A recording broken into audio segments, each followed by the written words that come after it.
Hi everyone, my name is Layla AlAmmar. Thank you for being here at Bila Hudud, and also many thanks to Sawad and Marsha for organizing this wonderful event and for giving me the opportunity to pitch this beautiful little book, Wasmiya min al-Bahar, or Wasmiya Comes Out of the Sea. Published in 1986, Wasmiya Comes Out of the Sea is the second and most well-known novel by Kuwaiti author Laila al-Othman.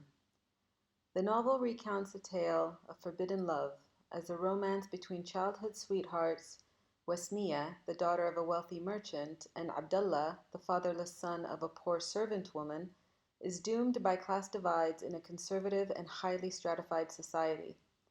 More broadly, the novel eloquently captures a little-known era in Kuwait when a history of reliance on the sea faced erosion under the force of an oil industry rapidly propelling the country into modernity. The novel is a work of general fiction, standing at 190 pages and has remained in print for many years, most recently from Dar al-Adab in 2012. It was chosen as one of the top 105 Arab novels of the 20th century by the Arab Writers Union. Indeed, it's one of only 13 novels by women to make this list. It's been adapted to a prize-winning TV movie in 1996, a radio show, and a stage play in Kuwait in 2007. Furthermore, the novel's been translated to Italian and Russian but has yet to be rendered in English. This struck me as odd, given its enduring popularity, how unique it is, and Layla al-Othman's standing as one of the most well-known Arab and, indeed, Kuwaiti writers. Born in 1943, al-Othman has published some 8 novels and 5 short story collections. Her work has appeared in translation in Banipal magazine, the short story collection Modern Arabic Short Stories from Saqi Books, and numerous other outlets. So I reached out to her and asked about an English translation, and she said that she'd in fact been approached many years ago about a translation, but that it was her desire that it be done by a fellow Kuwaiti woman. This is where I come in. As a bilingual Kuwaiti author with 2 English language novels published in the last 3 years, I believe that I am well placed to produce a beautiful translation. In addition to having a personal love for the novel, I grew up in Kuwait, and so my familiarity with the historical and social context within which the novel takes place would make for a rich and faithful rendering of the text.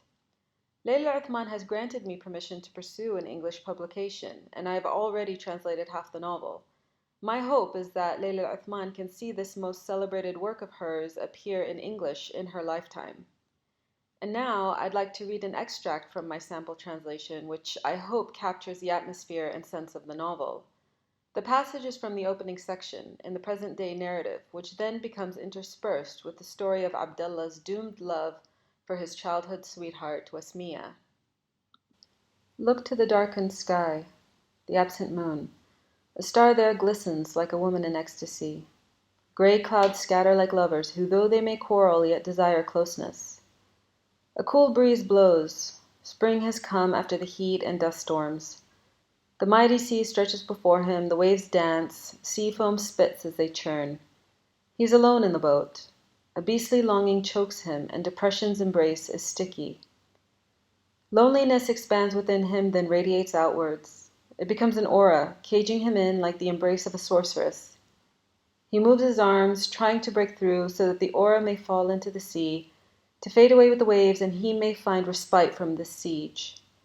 He turns left and right, eyes scanning the water, coming to rest on the red buoy that points to where his net is sunk. Will there be a bounty tonight, he wonders? The forecast called for high tide at 3 in the morning, but is it to be believed, or will it fail him, as the sea so often does?